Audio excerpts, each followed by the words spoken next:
सब बहुत अच्छे होंगे और आप सभी का स्वागत है मेरे चैनल जया मनीष ब्लॉग्स में। दोस्तों, जैसा कि आप सभी को पता है कि नवरात्रि जो है बहुत पास आ चुकी है, तो एक हफ्ते भी नहीं है अब पूरी तरीके से देखा जाए तो मैंने तो अपने घर में कुछ तैयारियां कर ली हैं जो मुझे नवरात्रि से पहले करनी ही होती हैं। हमेशा मैं करती हूं, तो सोचा इस बार आप लोग के साथ भी शेयर कर लूं वो चीज़ें जो आप लोग के लिए भी हेल्पफुल हों। तो इस वीडियो को पूरा देखिए और अगर आपको वीडियो अच्छी लगे तो मेरे चैनल को लाइक करें, शेयर करें, सब्सक्राइब करें, ताकि मुझे भी आप लोगों के साथ और वीडियो शेयर करने में अच्छा लगे। तो चलिए वीडियो को स्टार्ट करते हैं। तो दोस्तों, जैसा आप सभी को पता है कि 3 अक्टूबर से नवरात्रि शुरू हो रही है, हमारी माता रानी के दिन शुरू हो रहे हैं। तो आप सभी को इसका इंतज़ार होगा जैसे मुझे है।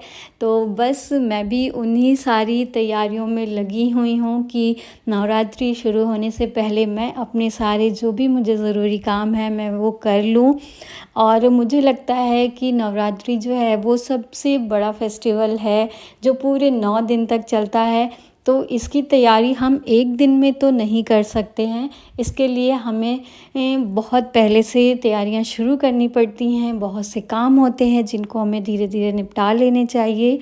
तो मैं भी बस उसी में लगी हुई हूँ। तो सबसे पहला मेरा जो काम होता है वो है कि मैं अपने घर की जो है अच्छे से क्लीनिंग कर लूँ, क्योंकि 9 दिन पूजा पाठ में पूरा टाइम, दोनों टाइम संध्या आरती करना, सुबह की आरती करना, पाठ करना, बहुत सी चीज़ें ऐसी होती हैं जिसमें हम घर पे ध्यान नहीं दे पाते हैं। उतनी साफ़ सफाई, डीप क्लीनिंग वगैरह नहीं होती है। तो मेरा मानना यही है कि मैं उसको पहले से ही अपने घर को बहुत अच्छी तरीके से क्लीन कर दूं, ताकि मैं पूरे 9 दिन सिर्फ़ और सिर्फ माता रानी की भक्ति और उनकी सेवा में अपना समय दूं, अच्छे से अपने फेस्टिवल को एंजॉय करूं और मुझे किसी चीज़ का प्रेशर ना फील हो। तो इसलिए बस मैं लग गई हूं अपने घर की डीप क्लीनिंग करने में। और नवरात्रि के बाद ही ज़्यादा टाइम नहीं रहता है, दिवाली भी आ जाएगी। तो अगर मैं पहले से थोड़ा सा अपने घर को साफ़ सुथरा रखती हूँ तो दिवाली पर भी मुझे ज़्यादा मेहनत करने की ज़रूरत नहीं पड़ती है। बहुत सी चीज़ें, मेरे बहुत से काम हो चुके होते हैं, तो मुझे बहुत हेल्प मिल जाती है उससे। तो बस यही सोचकर मैं खुद को मोटिवेट करती हूँ और अपने काम में लग गई मैं। दूसरा जो मेरा सबसे ज़रूरी काम होता है वो ये होता है कि मेरे जितने भी पर्दे वगैरह गंदे हुए होते हैं उनको मैं निकाल लेती हूँ, उनको धुल लेती हूँ। और मैं आप लोग को भी यही सजेस्ट करूँगी कि जो भी पर्दे वगैरह हैं चेंज करने, क्योंकि हम काफ़ी टाइम से उसको लगा के रखते हैं और पूजा पाठ करनी होती है तो उसे भी साफ़ कर लेना चाहिए। तो देखिए, मैंने भी सारे अपने पर्दे निकाल दिए हैं धुलने के लिए। तो इनमें से जो मुझे यूज़ करने होंगे मैं उनको यूज़ करूँगी, दोबारा हैंग कर दूँगी। अगर मुझे चेंज करने होंगे तो मैं इन पर्दों को धुल कर और मैं वापस इनको अच्छे से फ़ोल्ड करके रख दूँगी। अगर मुझे दूसरे पर्दे लगाने हैं तो मैं दूसरे लगाऊँगी। जैसा भी होगा मैं आगे आपको मेरे ब्लॉग्स में पता ही चल जाएगा। और जब हम लोग डीप क्लीनिंग करते हैं ना, तो बहुत सी चीज़ें ऐसी हम लोग को मिलती हैं जो हमने बस यूं ही रख रखी होती हैं घर में, जिनका यूज़ नहीं होता है। और तो मेरा कहना यही है कि उन चीज़ों को हटाएं और अपने घर को साफ़ करें, क्योंकि डीक्लटरिंग करना बहुत ज़रूरी है अगर आप अपने घर को मैनेज करना चाहते हैं तो। और ये सारे आर्टिफिशियल फ्लावर्स वगैरह हैं जो मैंने सब निकाल लिए हैं, इनको मैं अच्छे से वॉश करके रखूँगी और धीरे धीरे अपने घर को फिर से डेकोरेट करूँगी, फेस्टिव रेडी करूँगी। तीसरा जो सबसे ज़रूरी काम होता है वो ये कि नवरात्रि आने से पहले हम लोगों को अपना किचन जो है वो बिल्कुल अच्छे से डीप क्लीन कर लेना चाहिए, क्योंकि किचन जो होता है ना वो किसी भी पूजा पाठ, किसी फंक्शन के लिए बहुत इम्पॉर्टेंट रोल प्ले करता है। किचन को हमारा शुद्ध होना चाहिए, तो इसलिए अपने किचन को ज़रूर अच्छे से क्लीन करें। और अभी मैं यहाँ पे कुछ डिब्बे धुल रही हूँ जिनका यूज़ मैं नवरात्रि में करूँगी फलाहार वगैरह रखने के लिए। और अलग अपना, जैसे जो भी मैं चाय वगैरह बनाती हूँ तो उसके लिए मुझे अलग चीनी, चाय पत्ती वगैरह सब मैं अपना अलग रखूँगी, ताकि वो मिसमैच ना हो और चीज़ों से, तो ये बहुत इजी हो जाता है। और कुछ छोटे डिब्बे भी मैंने धुल के रखे हैं, जैसे भोग वगैरह का कुछ सामान रखना होगा तो मैं उसमें मंदिर में यूज़ कर लूँगी उसको, क्योंकि छोटे वाले जो डिब्बे हैं वो बिल्कुल नए हैं, तो मैं पूजा में उसे रख सकती हूँ। तो बस इसीलिए मैं सारे बॉक्सेस को पहले ही डिब्बों को धुल के उनको अच्छे से सुखा के रख दूँगी, ताकि मुझे जब मैं अपना सामान लेकर आऊँगी नवरात्रि का सारा, तो वो मुझे कोई प्रॉब्लम नहीं होगी। मैं उसे तुरंत फिल करूँगी डिब्बों को और मैं अपना सामान रख लूँगी। इससे बहुत ईजी हो जाता है मेरा काम। क्या कर रहे हो बेबी? ये क्या है ये? अनुपात है। अनुपास है, ठीक है, रख दीजिए उसमें। चाहिए? नहीं, मुझे नहीं चाहिए, आप रख लो। यहाँ पे डाल दे? हाँ, वहाँ पे डाल दो।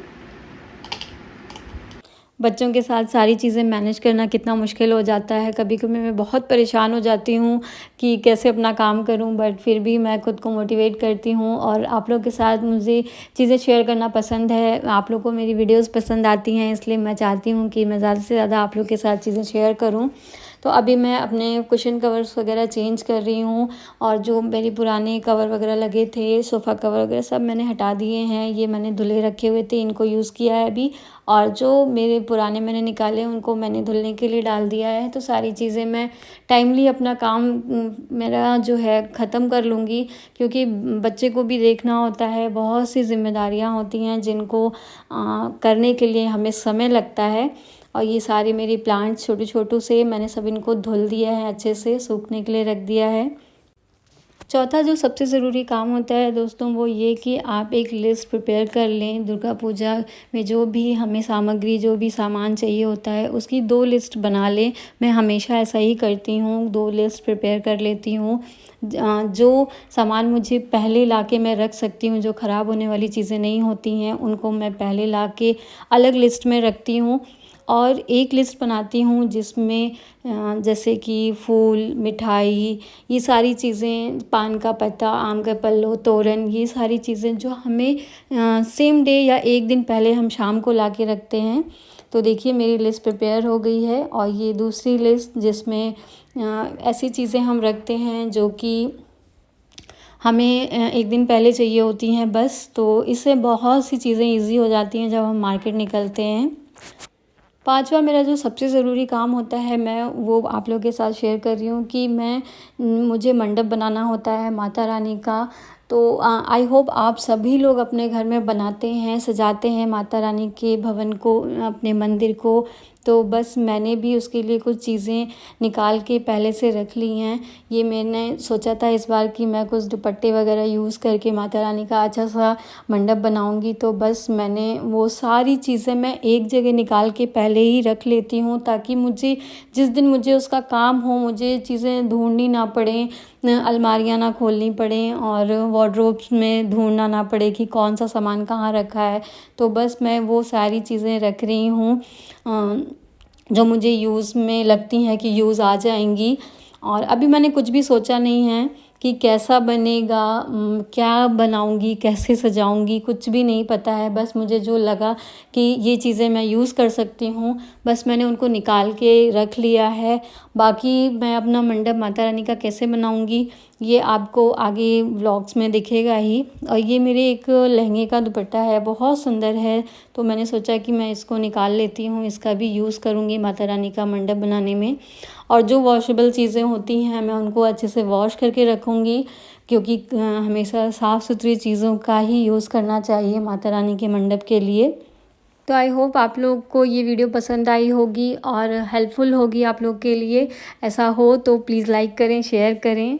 Thank you so much for watching this video. Bye bye and take care.